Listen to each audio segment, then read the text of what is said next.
Saya ngaji banyak. Nabi Isa itu kalau orangnya ceria sekali. Pernah ditegur sama Nabi Yahya. Mali aroka dohikan ka'annaka amin tamin makrillah. Saya melihat kamu kok selalu senyum ceria, seakan-akan tidak ada adabnya Allah. Terus Nabi Isa balas ke Yahya, Mali aroka abisan ka'annaka ayistamin rahmatillah. Kamu kok merengut terus, koyok ning donya ora ana rahmat.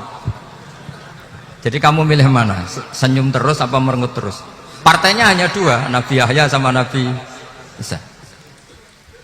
Jadi khazanah itu banyak. Untuk melawan penyakit itu ketakutan itu bahaya, karena bisa mengganggu imunitas tubuh. Orang harus percaya diri, harus pede. Meskipun harus hati-hati, tapi harus tetap pede. Dengan demikian imunitas tubuh kita terjaga. Jadi ya sudah seperti itu. Semua orang punya cara untuk menjaga diri masing-masing. Kemudian tentang Mbah Ahmad Siddiq, saya tahu banyak karena dulu saya masih ingat. Ini sekaligus ijazah pada cucu-cucunya. Kalau sama anaknya tidak berani saya. Sama cucu-cucunya. Saya masih ingat Mbah Ahmad Siddiq itu sangat loyal sama yang namanya negara. Kita tahu beliau adalah termasuk orang yang bintang ketika Muktamar Situbondo, ketika NU pertama kali nerima asas tunggal, yaitu Pancasila. Kayak apa ulama-ulama kita, ya mulai Mbah Ahmad Siddiq, Mbah Ali Maksum, Gus Dur, Mbah As'ad, semuanya lah, termasuk Mbah Mun, semuanya loyal sama negara, sehingga NU menerima asas tunggal. Itu saya masih ingat karena bapak dulu perwakilan dari NU cabang Lasem. Beliau pernah ngundang Mbah Ahmad Siddiq di sini. Zaman itu zaman Pak Dzofar, ikut ngundang ke sini bapak saya. Itu saya menangi beliau ngisi pengajian di hallnya buyut saya, Mbah Umar bin Arabi. Jadi saya ini zuriyahnya Mbah Umar bin Arabi, sama dengan keluarganya Ki Hamid Pasuruan. Itu beliau cerita bahwa kemenangan Islam itu tidak harus kita yang menang kangelan. Kadang Allah bikin orang lain yang kangelan, kita yang ikut menang. Jadi dulu kata beliau, banyak ulama ketika kita diserang Jepang, saya masih ingat, saya karena pas itu ikut ke Lasem, karena saya santri sarang, Mbah Mun ngisi di Lasem, saya ikut di Lasem karena saya masih keluarga. Itu ulama-ulama itu mimpi dibacakan ayat ghulibatir rum fi adunal ardi wa hum mim ba'di ghalabihim sayaghlibun fi bid'i sinin lillahil amru min qablu wa min ba'du wa yawma idzi yafrahul mu'minun. Itu dulu itu ada pertarungan besar antara kerajaan Romawi dan kerajaan Persia. Kita tahu Romawi itu Nasrani. Saya ulang lagi, Nasrani. Nasrani itu percaya adanya Allah, adanya Tuhan, dan percaya adanya kitab samawi. Sementara musuhnya itu Persia, orang yang tidak bertuhan, tidak berdasar kitab samawi. Ketika Persia mengalahkan Romawi, itu orang Islam ikut susah, karena terus dibully sama orang-orang kafir Mekah.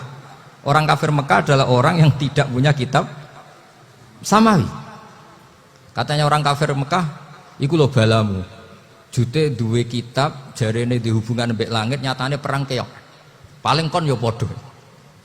Jadi ada analogi bahwa kalahnya orang Nasrani itu dianggap simbol kekalahan orang yang bertautan atau berhubungan dengan langit. Akhirnya orang Islam susah. Saking susahnya orang Islam sampai Abu Bakar itu tanya, ya Rasulullah, lalu orang Romawi menang itu kapan? Terus ada surat turun, Fibit isinin, ya kira-kira 3. Abu Bakar pas itu belum alim-alim amat, jadi ngartikan 3 itu ya 3 betul, sehingga beliau masyhur itu. Cara Jawa totoan itu kimar. Pokoknya nanti Romawi pasti menang 3 tahun lagi. Akhirnya ketika datang itu taruhannya dengan 10 onta. Datang ke Rasulullah, Nabi menjelaskan, lunda.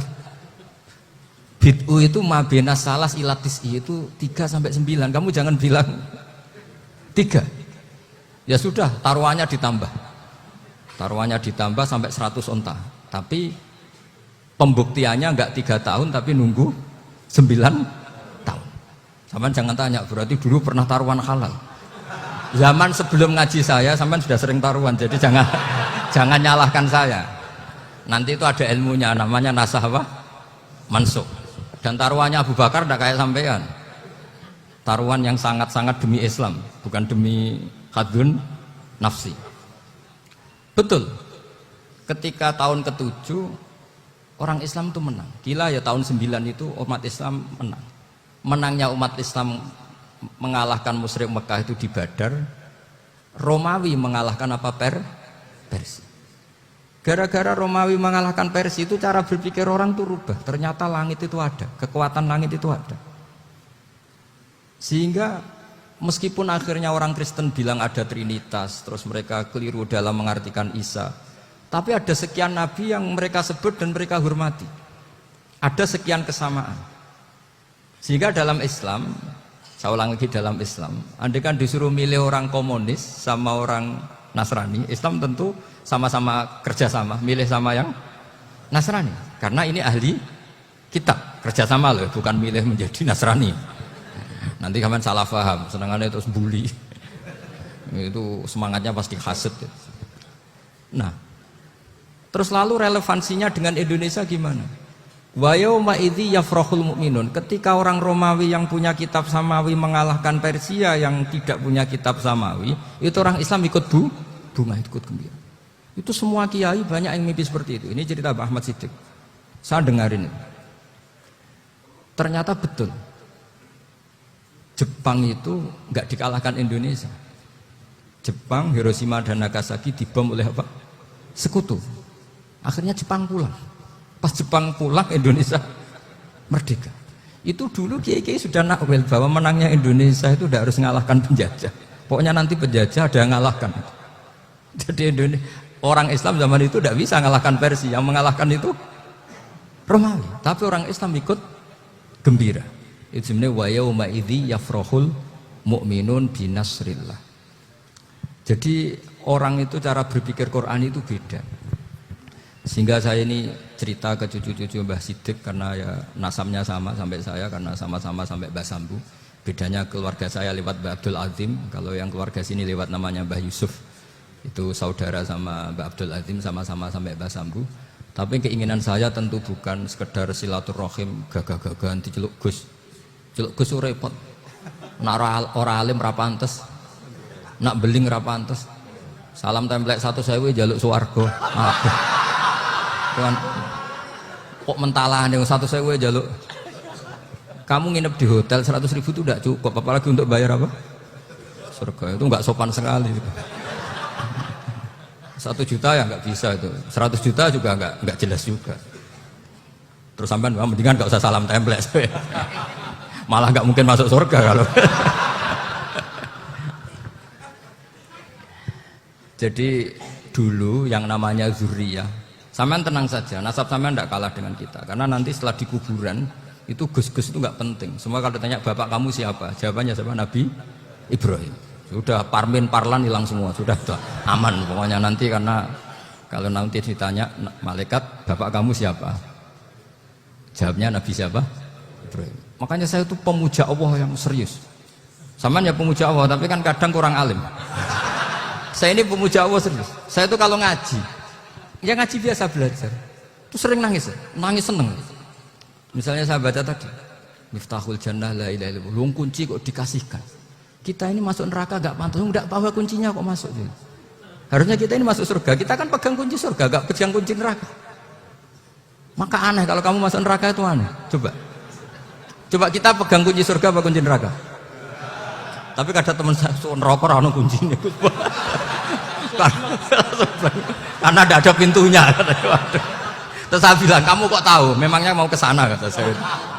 Saya tidak punya rencana tahun neraka. Karena nanti di antara syafaatnya Quran itu orang kalau mau masuk neraka tidak jadi. Ya nggak apa-apa ya, diatur sendiri. Jadi di antara syafaatnya Quran itu orang nggak jadi masuk neraka. Jadi syafaat itu ada 2, dari neraka diangkat ke surga, dan itu bisa lama itu. Tapi kalau syafaatnya Quran itu yang belum masuk neraka supaya nggak jadi masuk neraka. Karena neraka juga punya aturan, dia juga kena aturan fikih. Jadi, betul ini, saya ada guyon. Jadi kena konstitusi apa? Fikih. Sama tak ceritani syafaatnya Quran itu ada orang itu beling itu fasik. Itu dihafal surat Tabarok. Hafal betul. Tabarakalladzi biyadihil mulku wa huwa ala kulli syai'in qadir alladzi khalaqal mauta wal hayata. Pertanyaannya gini, boleh enggak orang menginjek surat Baqarah? Boleh enggak? Enggak. Padahal orang hafal Quran itu artinya ayat itu ada di hatinya. Fa inna wa ta'ala la yu'adzibu qalban wa al-Qur'ana. Allah tidak akan menyiksa hati yang menyimpan Quran, yang jadi flash disknya Quran, yang jadi rekaman Quran. Singkat cerita orang ini hafal. Pas ketemu Mungkar Nakir prosedur kan, ini orang fasik mau diantemin sama Mungkar Nakir. Prosedur ya, dia kan prosedur standar. Si surat Tabarok akhirnya menjelma jadi seseorang yang gagah berani. Kamu nggak boleh nyiksa orang ini. Saya ini kalamullah. Kalau kamu nyiksa dia berarti nyiksa saya. Kamu berani sama kalamullah. Wah ya tidak berani jadi Mungkar Nakir. Tapi orang itu nakal, harus saya gebukin. Tapi kata Quran tadi, tapi saya di situ pasti kena saya. Oh debat, nggak ada lajnahnya ini nggak ikut. Kalau Gus Firjon ikut jadi lajnah.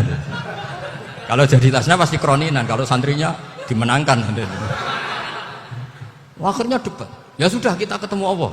Akhirnya Mungkar Nakir sama Quran tadi surat Tabarok datang sowan sama Allah. Terus kata Allah, memangnya kenapa Mungkar Nakir? Saya harus nyiksa dia karena dia fasik ya Allah. Memangnya kenapa surat Tabarok? Saya ada di situ. Menurut aturan orang tuh nggak boleh injak-injak Quran. Kalau dia nutuk saya, nutuk Quran. Itu harus dikasih tahu fikihnya Mungkar Nakir. Akhirnya Allah ngendikan gini ke surat Tabarok. Ya sudah terserah kamu. Kalau terserah kula Gusti, Mungkar Nakir nggak boleh nyentuh orang ini. Ya sudah selamat. Sehingga terus itu sama baca di termasuk mujizatnya surat Tabarok di tafsir Ibnu Katsir banyak. Karena tadi logikanya malaikat itu juga kena aturan fikih. Sehingga banyak ulama termasuk Said Muhammad ngendikan pertanyaan Mungkar Nakir itu tidak semua orang kena. Kalau semua orang kena nanti kalau tanya Nabi Muhammad, waman nabiyuka? Kacau kan jawabnya. Nabi kamu siapa? Lu saya ini nabi. Ya kan? Lah nanti kalau pas ketemu Nabi Ibrahim, waman abuka? Jadi repot kan? Makanya ada kiai yang guyon kalau ditanya, marab buka? Saya ini guru tauhid sembrono. Saya ini ngajar Ummul Baroin, kamu tanya marab buka? Masyhur itu keramatnya Imam Malik itu. Ada Ashabu Malik, rajulun min ashabi Malik. Beliau ditanya Mungkar Nakir, marab buka manabi buka? Imam Malik datang, ini seumur-umurnya itu ngajar tauhid. Kamu bedai itu gak sopan kamu. Dan kita berharap barokah sampean ngaji nanti itu. Yes. Malaikat itu anak sungkane itu. Jadi itu ada juga. Dan saya meskipun guyon itu serius. Bedanya orang alim sama ndak itu di situ. Kalau orang alim itu guyon itu masih benar, masih serius. Coba saya bacakan ayatnya. Ala inna auliya Allahi la khaufun alaihim wa lahum yahzanun. Terus lahumul busyra fil hayatid dunya fil akhirah. Artinya kalau Mungkar Nakir dengan penampilan garang gitu, berarti ada ketakutan apa enggak? Ada. Padahal ciri utama walinya Allah tidak ada ketakutan. Makanya itu termasuk dalilnya Sayyid Muhammad. Tidak semua orang alami seperti itu karena wali-wali itu la khaufun alaihim wa lahum yahzanun. Wah anak kiai ketemu Mungkar Nakir cok buat tidur wedek. Iku dreseke ora kok pertanyaan tok nak konan santri piye. Lho isen wis kiai dihanjuti Mungkar Nakir. Malu gak kira-kira? Mesti pelengani konan santri piye. Nak jawabannya gampang karena pernah ngajar tauhid. Makanya Sayyidina Ali ini ceritanya ada di kitab Nurid Dolam. Sama lihat di kitab Nurid Dolam karangannya Syekh Nawawi Banten. Itu Sayyidina Ali itu ya, andekan orang biasa mungkin ya agak-agak hasut, tapi ini wali gak boleh kamu katakan hasut.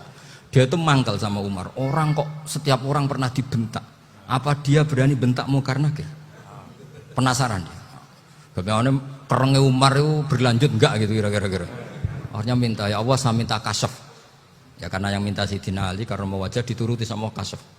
Dilihat Sayyidina Umar pas meninggal itu. Jadi hasud itu ya kadang penting asal baik. Loh betul bahasa Kanjeng Nabi kadang la hasada illa fisnaten. Itu Nabi bahasakan ya hasad. Gus Firson saja yang nafsirkan ghobtoh itu kan gaya-gayanan sebagai ulama. Aslinya Nabi ngendikan itu la hasada illa fisnaten. Ulama yang ganti itu namanya ghobtoh. Wong Nabi sendiri nyebut hasad kok kamu tafsiri laptop. Ya hasad ya. Hasad. Udah enggak usah ditakwil-takwil pokoknya gitu. Kalau sampean nggak percaya nggak apa-apa. Kok gitu aja kok repot. Karena sampean nggak percaya kemungkinannya dua. Satu nggak ngerti.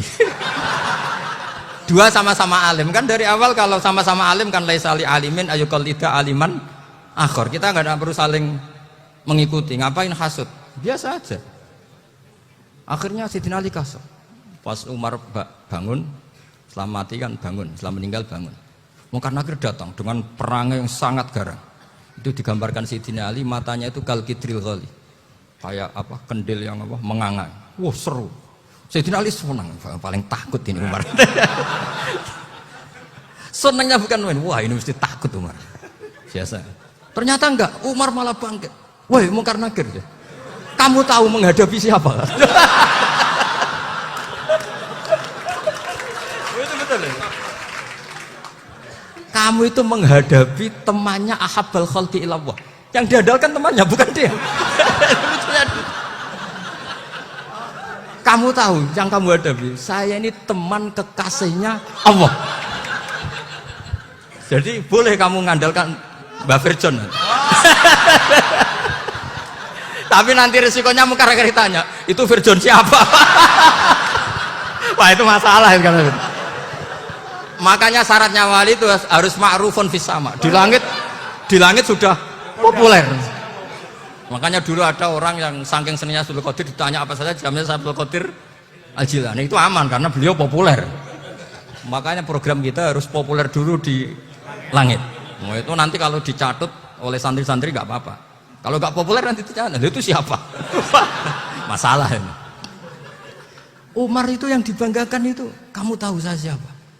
Ya enggak tahu. Saya ini temannya kekasihnya Allah. Temannya Muhammad. Iya Muhammad Rasul. Wah mikir, waduh.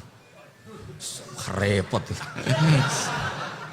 Loh di dunia aja gitu kan temannya presiden, temannya panglima, apalagi ini temannya Sayyidul Awalin wal Akhirin. Di dunia aja bilang temannya presiden, menteri orang sudah takut, apalagi ini temannya Sayyidul Awalin. Hanya Mungkar Nakir terus konfirmasi sama Allah, gimana ya Allah ini ngadepi. Sebetulnya yang diandalkan itu temannya, bukan dia. Wah, akhirnya sama Allah dibilang, ya bu, ya sama seorang seperti itu bu yang sopan. Terus semenjak itu Mungkar Nakir itu nggak selalu berpenampilan seperti itu, sangat. Jadi semoga itu konsisten sampai nanti. Jadi kamu kalau ingin nggak takut Mungkar Nakir jadi wali dulu. Karena sarannya tadi hanya wali sing la khaufun alaihim walahum yahzanun lahumul busyra fil hayatid dunya fil akhirah. Jadi orang itu kalau ngaji itu harus khatam. Jangan semuanya kena pertanyaan. Dan kalau semuanya kena pertanyaan nanti repot. Kalau Nabi Muhammad ditanya waman Nabi Yuga. Nabimu siapa? Lu kan terus jadi aneh. Jadi makanya ngendikane Sayyid Muhammad semua ulama lah. Enggak ada am kecuali ditaksis. Kecuali sifatnya Allah. Misalnya bikulli syai'in alim ya benar-benar bikulli syai'in. Tapi kalau am semuanya pasti ada taksis. Meskipun dalam muhawarah muhadasah biasa. Misalnya contoh gampang istri kamu baru seneng kamu, mas nak pengen apa-apa itu lapor aku, gak apa-apa mas, mesti aku seneng sama lapor. Iku di aku pengen wayo. Wah langsung jadi apa wae. Mesti apa wae maksudnya kecuali itu. Gitu. Padahal kalau ngomong mas sampean ingin apa saja tak dukung. Terus sampean bilang, pengen iku wayo. Kira-kira disetujui apa enggak? Sama seperti kita kalau punya teman akrab, wes nang omahku gak apa-apa, anggap aja omahmu dewe. Terus mlebu-mlebu kamar. Jadi tidak ada am kecuali di taksis. Artinya kalau ada cerita bahwa orang mati pasti ngalami ditanya Mungkar Nakir itu pasti ada am yang di taksis. Itu pasti juga dialami para anbiya, para auliya. Karena ciri utama wali itu la khaufun alaihim walahum yahzanun. Kemudian saya yang mau cerita ya supaya sampean bisa menghadapi dunia global ini tak bawa tafsir Munir termasuk tadi. Kenapa orang Islam Rasulullah SAW itu lebih senang kalau yang menang itu orang Nasrani Romawi ketimbang yang menang itu orang Faris dalam hal ini ateis. Karena orang ateis itu lebih ngeri. Sebetulnya beberapa penemuan sains, terutama di ilmu medis itu orang Amerika, kayak cloning. Tapi orang Amerika itu masih dilarang oleh gereja untuk mengaplikasi, karena nanti bayi cloning itu dipakai suku cadang. Di Amerika masih ditentang oleh fatwa-fatwa agama, baik Islam maupun Kristen. Tapi di Cina itu dipraktekkan, karena nggak ada halangan agama. Di Cina itu biasa ada kondom diolah lagi jadi alat-alat aksesoris. Di Amerika tidak ada karena masih ada agama, masih ada larangan. Sehingga orang Islam itu lebih takut kalau yang menang itu Persia, karena terus cara berpikir ternyata Tuhan itu tidak ada, langit nggak ada perannya. Jadi ketika yang menang Nasrani masih berpikir itu pertolongan Tuhan, meskipun mungkin cara mengatakan Tuhan beda dengan kita. Tapi ada satu kesamaan bahwa kekuatan samawi itu ada. Jadi disebut ghulibatir rum fi adnal ardi wa hum min ba'di ghalabihim sahlibun. Di sini diterangkan oleh Syekh Nawawi supaya kamu tidak salah paham. Sebetulnya kamu katakan misalnya wah itu paham liberal, sebenarnya saya tidak tersiksa. Cuma takut yang mengatakan seperti itu cek goblokir atau ngaji gitu. Itu aja masalah saya. Ini saya baca ini karangannya Syekh Nawawi karena tadi kata Mbak Firjon ngaji itu harus sama orang yang bersanad. Saya ini kalah sama beliau itu berkali-kali. Secara nasab saya harus manggil Mbah. Secara silsilah ilmu saya juga kalah lagi. Saya sering disewani sama cucu-cucu Syekhona Khalil. Kiai Siddiq itu termasuk murid dekat beliau, Syekhona Khalil.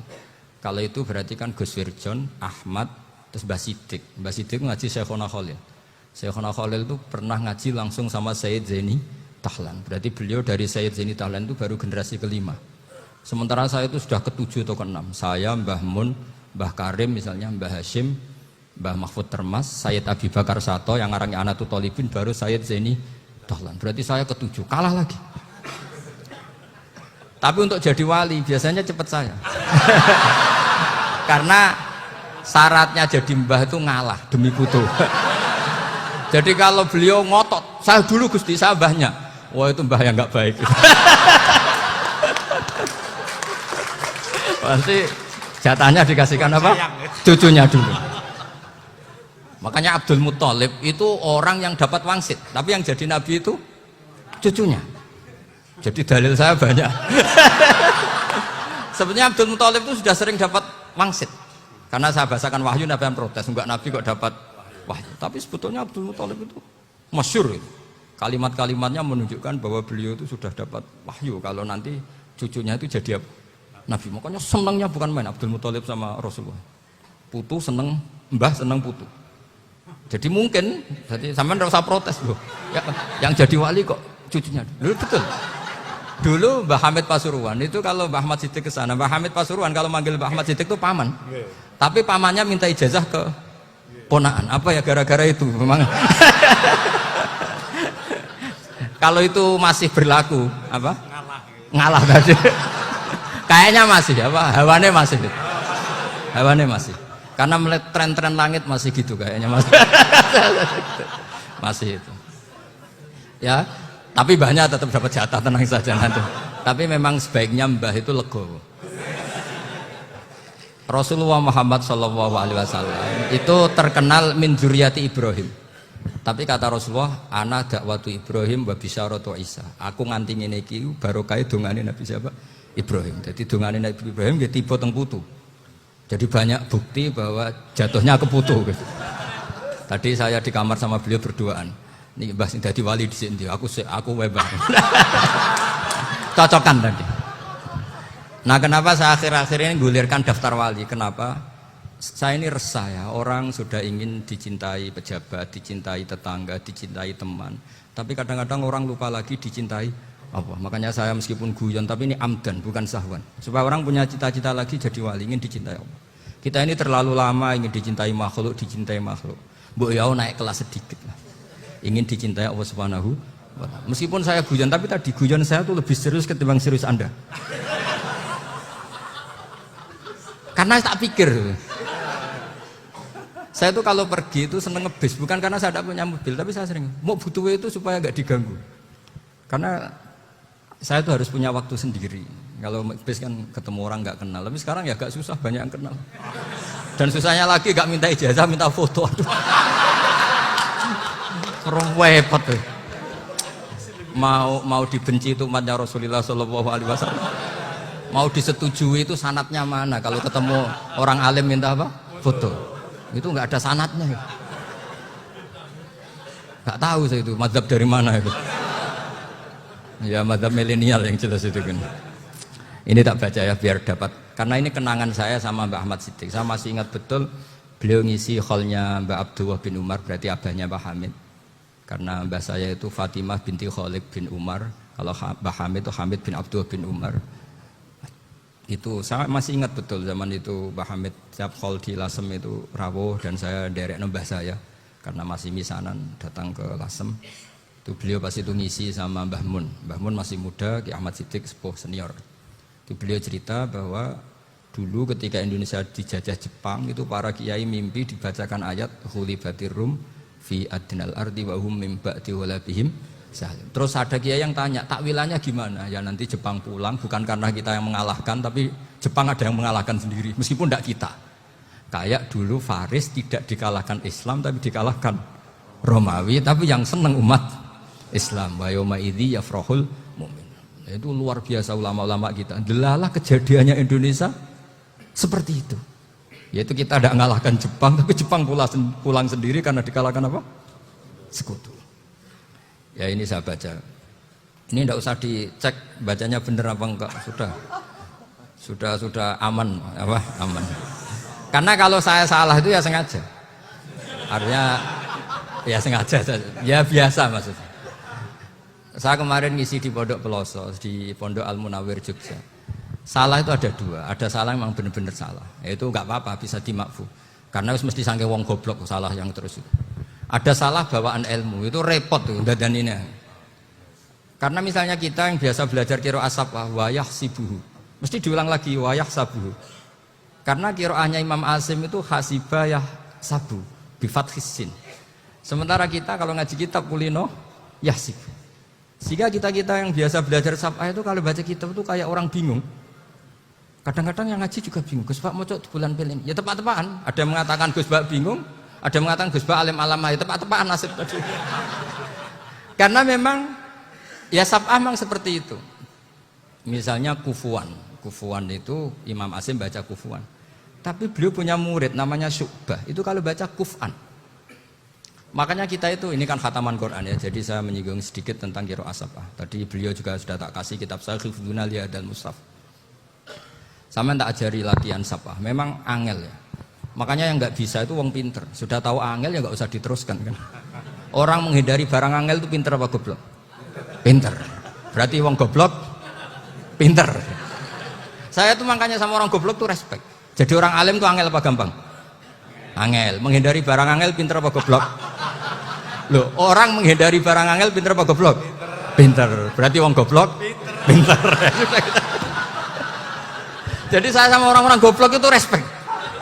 Sudah tahu jadi orang alim angel ya barang angel ya harus dihindari. Makanya saya ini insya Allah umatnya Nabi yang termasuk yang terbaik. Amin. Karena mencintai umatnya Nabi termasuk yang goblok. Wah, itu tidak gampang itu. Karena tadi sudah tahu ya. Seperti itu loh orang naik panjat pinang. Itu yang naik karena ingin hadiah. Yang nonton sudah tahu, wah licin kok dinaikin mau keplodok ya. Tapi orang sepakat yang nonton juga pinter karena sudah tahu ribet kok. Tuku yang pasar kena lah apa mana. Sama juga gitu. Ngalim tafsir angel, ngalim fikih angel. Ada karek ngaji ngerekam kan gampang. Itu pinter apa goblok? Pinter.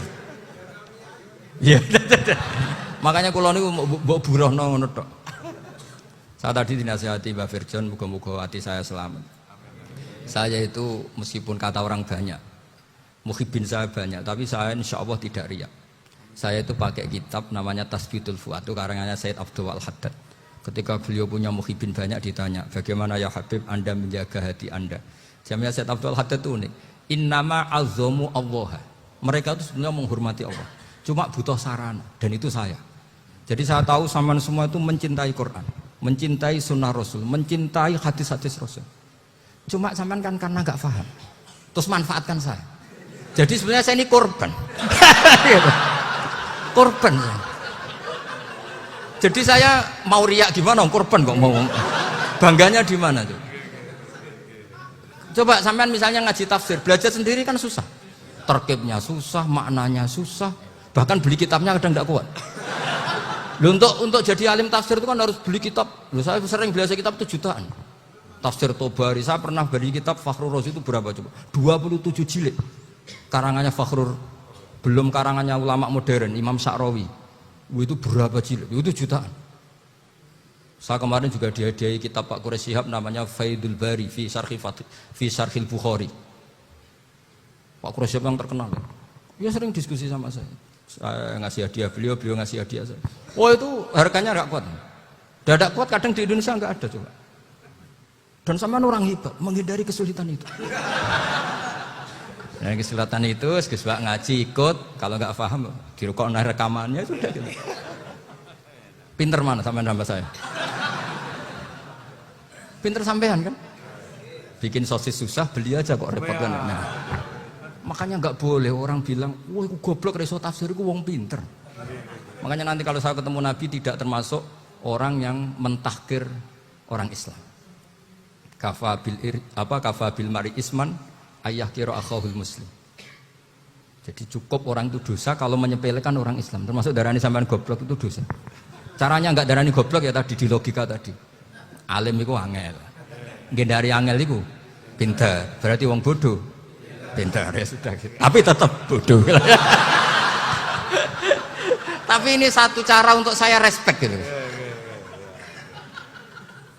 Coba orang yang ngaji tafsir saya banyak, mungkin ribuan. Itu sebetulnya mencintai Quran. Karena Quran adalah kitab suci yang panduannya umat Islam. Sangat mencintai Quran. Terus kemudian mereka nggak paham. Terus mencari orang yang memahamkan. Burohno lah cara Jawane ini. Terus keren saya itu di mana coba? Lah terus mereka kurang ajarnya gini, kalau paham itu ya alhamdulillah paham. Kowe nak ngaji Gus Bae ngono tok. Tapi nek ora paham, ora nyalano akale. Mari Gus Bae nerangno cepet, mulane gak paham. Ora kok nyalano teke sing lelet. Oh itu kan Masya Allah, naudzubillah. Sebetulnya tingkat kurang ajarnya tinggi Gus sebenarnya. Jadi kalau nggak paham itu kadang nggak nyalahno uteke. Kayak mau misalnya, wah mari mikir aja jelas. Padahal misalnya jelas ora mesti paham bodoh. Paham ya? Jadi kata Sayyid Abdul Haddad, innama azzamu Allah. Sebenarnya mereka itu sangat menghormati Allah. Makanya kita nggak perlu mengatakan wasilah itu kafir, nggak akan.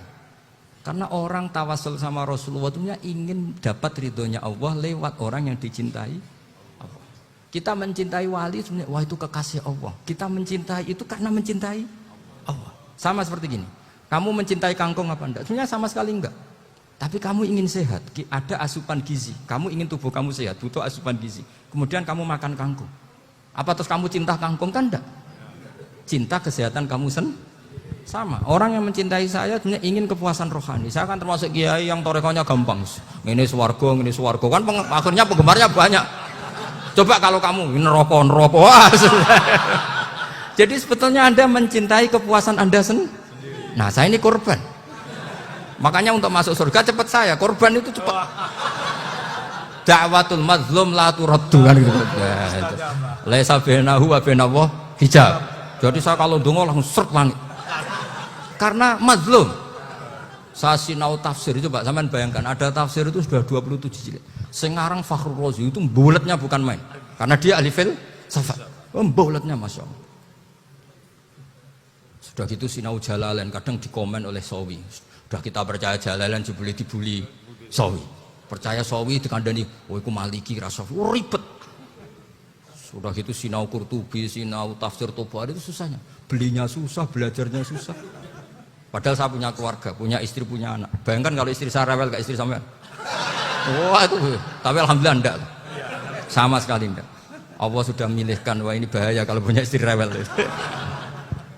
Imam Sibawai itu kitabnya banyak, tapi yang terbukukan hanya kitab Sibawai. Karena beliau kalau sudah belajar lupa istri. Hanya pas beliau di pasar, kitabnya dibakar semua sama istrinya. Karena dianggap saingannya. Ternyata yang dicerai tidak kitabnya, malah istrinya. Itu Imam siapa? Sibawai. Tapi alhamdulillah kitab saya nggak terbakar, aman.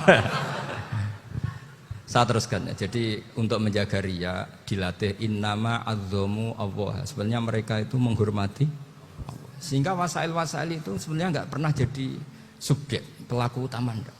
Tetap Allah. Sebab itu kata Sayyid Muhammad, kamu kok mengatakan wasilah itu kafir itu gimana? Ketika innallaha qad ba'atsa lakum taluta malika. Talut itu ya manusia. PD-nya itu apa?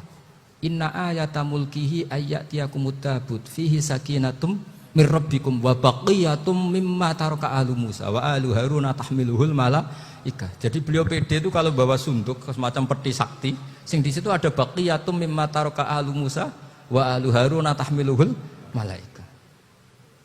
Ya kayak semacam jimat. Tapi saya bukan mensyariatkan jimat enggak, karena nanti banyak penjual yang pembohong juga gitu loh. Cuma cerita, kamu tidak usah mengatakan kafir. Dulu Tolut PD-nya kalau bawa sunduk semacam peti kesaktian yang di situ ada baqiyatum mimma taraka alu Musa wa alu Haruna tahmiluhul malaika. Sehingga Khalid bin Walid meskipun beliau sahabat dan menyaksikan wajah Rasulullah sallallahu alaihi wasallam, itu bawa sya'aratun min sya'aratihi Rasulullah sallallahu alaihi wasallam, bawa rambutnya Nabi.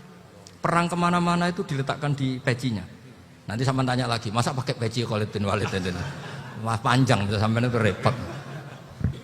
Sampai tak warai ngaji usul fikih. Usul fikih itu kalau ngaji itu ada istilah tangkihul manat.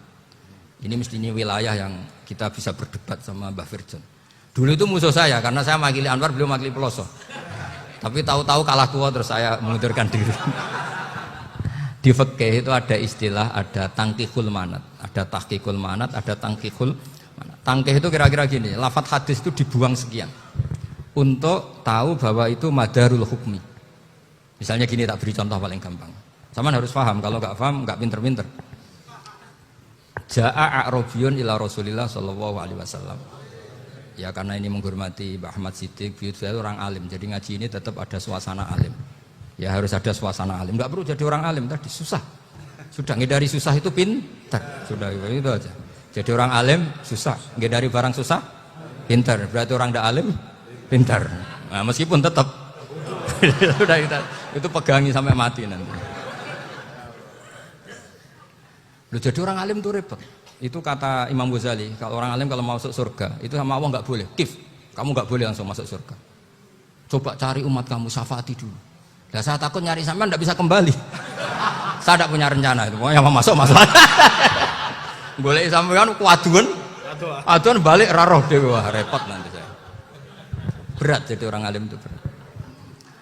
Ya saya teruskan ya. Ada tangkihul manat. Ja'a a'rabiyun ila Rasulillah sallallahu alaihi wasallam. Faqala ahlaktu wa ma ahlakaka qal waqa'tu imraati fi nahari Ramadan. Ya sidang kita, saya ini rusak ya Rasulullah. Kenapa? Karena saya menjima istri saya fi nahari Ramadan. Terus kata Nabi, kamu harus bayar kafarah. Napa Nabi kafarah? Puasa 2 bulan. Wong baru 1 hari aja terjadi gitu kok disuruh puasa 2 bulan. Ya tidak kuat ya Rasulullah. Baru berapa hari saya puasa aja kecelakaan seperti itu. Apalagi kalau sampai 2 bulan. Tidak ya Rasulullah. Ya sudah kalau gitu kamu pertama ngasih makan apa? Itku rokobah kan, pertama merdekakan budak. Tapi kan sekarang nggak ada budak makanya. Terus sekarang langsung puasa. Wah ini nggak bisa semua. Ya sudah ngasih makan orang 60. Kasihkan siapa ya Rasul? Ya orang fakir. Saya ini paling fakir. Di kampung saya ini orang paling fakir. Jadi mulai dulu orang fakir itu hubungan suami istri itu paling lancar. Mulai dulu. Makanya orang fakir itu anaknya banyak. Karena hiburannya hanya itu. Wong Ramadan aja. Coba mau ke ATM nggak punya uang, mau antri di bank nggak punya, mau apa coba? Itu mulai dulu. Ini sanatnya mutasil. Wah, akhirnya sudah sanksinya kan tadi ya itqu raqabah atau puasa 2 bulan berturut-turut atau ngasih makan 60 orang miskin. Lalu kata ahli usul fikih, kata a'rabi dibuang, nggak menjadi catatan hukum. Orang kota pun kalau melakukan itu juga kena sanksi yang sama. Imro'atau juga dibuang. Andai kan itu dilakukan untuk amatnya juga ketentuannya sama. Nah sekarang perdebatan antara Imam Syafi'i dan Imam Malik begini. Sekarang pertanyaan gini, jima istri itu hukumnya boleh apa haram? Boleh kan? Lalu kalau ada orang tanpa udzur kemudian makan siang-siang, cara Imam Malik hukumnya sama, harus kena sanksi yang sama. Karena sama-sama hadku hurmati Ramadan bi ghairi udzrin syar'iyyin. Sama-sama merusak hukum Ramadan tanpa udzur syar'i. Lu jima itu tidak zina. Kan hukumnya jaiz. Nah, sekarang makan hukumnya jaiz, harusnya juga kena ketentuan yang sama. Cara pikirannya Imam Malik. Nah, alhamdulillah Imam Syafi'i gak setuju. Wah, cara setuju repot. Bahkan orang-orang Syafi'i sudah punya khilaf, kalau gitu minum dulu. Iya, biar gak kena. Iya, biar iftarnya pakai minum. Setelah minum baru jima kan. Ini sudah menyiapkan khilafnya. Ini khas Syafi'i ini, bongsong rekayasa hukum. Nanti bisa belajar jauh cara ngakali hukum. Makanya guyonan yang masyhur Gus Dur itu gitu. Ada seorang kiai atau Gus lah, ya punya salah, namanya manusia kan punya salah, entah cangkruk entah apa, pokoknya punya salah. Ada wartawan yang ngiranya semua kiai itu orang suci, sehingga tanya sama Gus Dur, Gus itu ada kiai kok, ya pokoknya salah lah. Tapi jangan bayangkan dosa besar, enggak, kecil-kecil aja. Itu gimana itu? Padahal kiai kan orang suci. Jawabnya Gus Dur lucu. Ya justru yang boleh salah itu para kiai. Kalau kamu nggak boleh. Loh kok bisa Gus? Karena mereka tahu caranya tobat. Repot. Kalau kamu nggak tahu caranya. Sama pelanggaran hukum itu ya harus pakar-pakar hukum. Itu yang tahu caranya rekayasa. Kalau kamu ya kena pasal kan ya. Jadi kamu jangan niru saya ini punya sekian cara untuk komputer. Nah itu namanya khilaf. Makanya kata Sayyid Muhammad, kamu tidak usah anti khilaf. Karena Abu Hanifah itu membolehkan khilaf, kitabul khiyal. Yang penting kamu soleh dulu. Setelah soleh nanti Allah maklumi. Soleh dulu, syaratnya soleh dulu. Kalau tidak soleh jangan. Contohnya gini, ada orang mau puasa lemes sekali, mau makan. Gampang. Kalau langsung makan kan kayak hadku hormati Ramadan biwari udrin sarian. Aku langsung mau jembera sowan Mbah Firjon. Sudah status saya apa? Musafir. Nah, sudah berangkat aja sampai Tuban makan. Nanti kalau nggak jadi ya nggak apa-apa sudah. Kan mulai pergi sudah musafir. Saya tidak tahu nanti malaikat tertarik gebuki nggak tahu. Tapi itu ada khilafnya. Asal soleh. Karena kata Sayyid Muhammad dan semua kitab mengatakan itu. Kalau sampean nggak tahu ya kebablasan. Nabi Ayub, yang nabi yang terkenal Gudiken itu siapa? Ayub ya. Nah, itu yang Israiliyatnya akan seru lah. Gudiken dikukur bek kreweng itu terlalu lah kalau itu. Untuk kreweng konti ning Arab ora kreweng itu sudah masalah itu.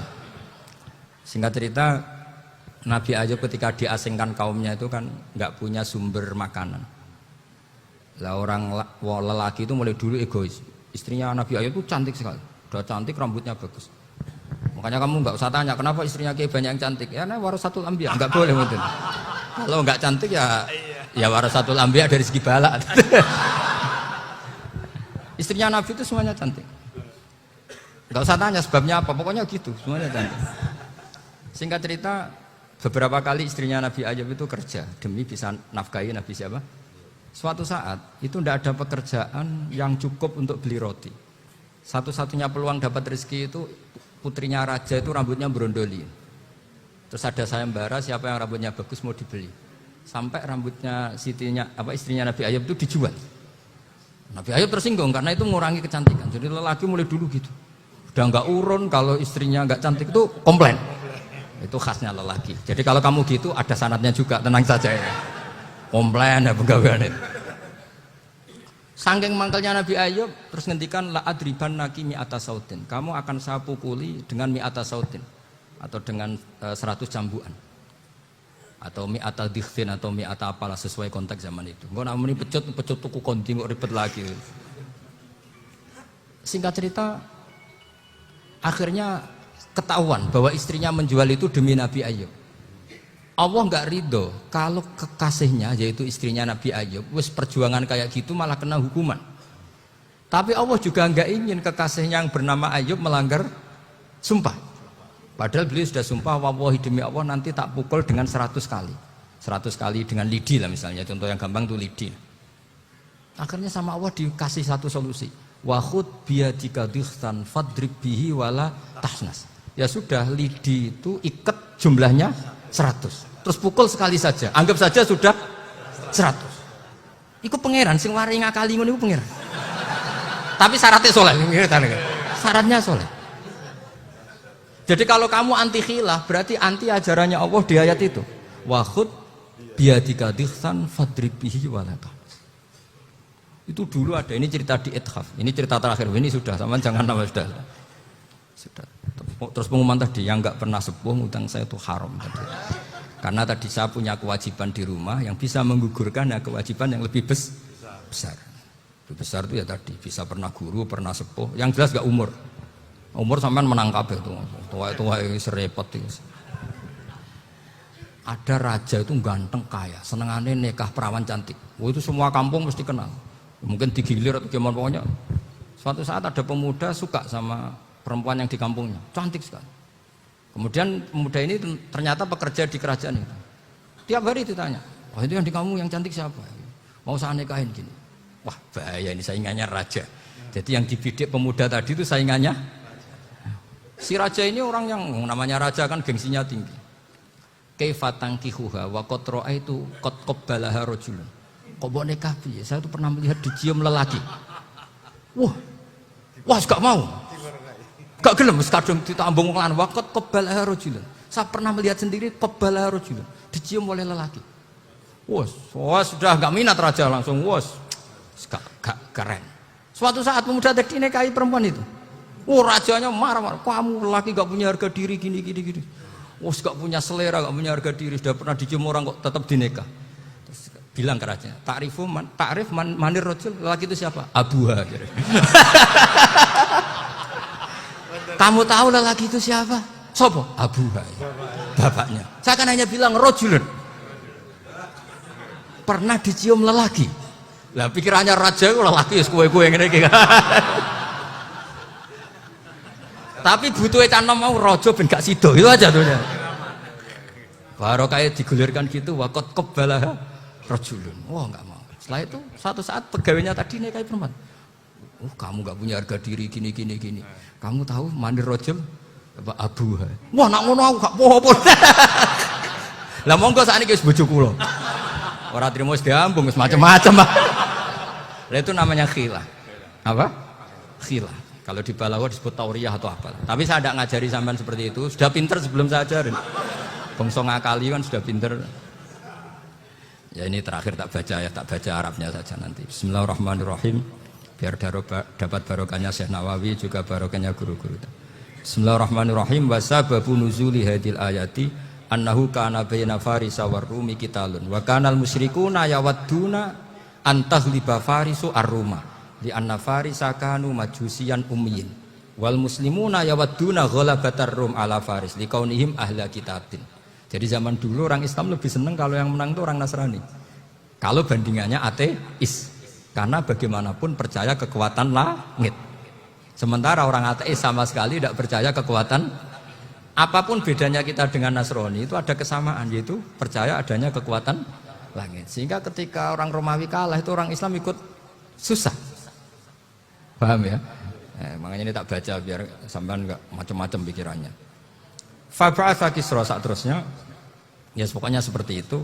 Akhirnya Rasulullah SAW berdoa lebih senang yang menang itu Rom karena ahli kitab. Artinya apa? Kemenangan ahli kitab adalah kemenangan makhluk atau hamba Allah yang mentautkan kekuatan kita di bumi dengan kekuatan langit. Makanya saya berharap selain kita ikhtiar medis, kita harus memperbanyak istighfar. Bagaimanapun semua itu dari Allah Subhanahu wa ta'ala. Kita menghormati negara dengan ikhtiarnya, tapi saya mohon sekali kita juga istighfar, karena semua itu juga ditentukan oleh Allah, oleh langit. Ya, saya kira demikian. Assalamualaikum warahmatullahi wabarakatuh.